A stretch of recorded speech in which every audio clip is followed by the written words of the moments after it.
I'm Heather with WTI. FeiLix makes an amazing faux branch. Don't these look real?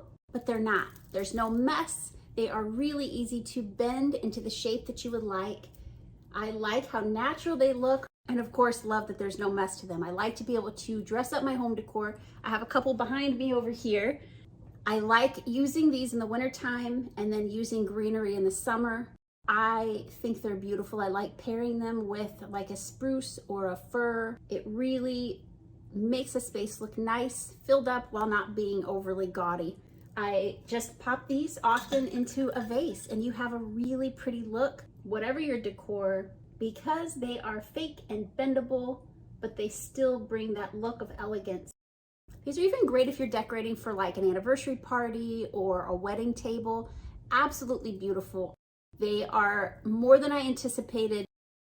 They are called the curly willow branches, and yeah, that's where they get the name curly willow branches. You can just curl them over your fingers. Very, very cool in fun, bending, and in beauty.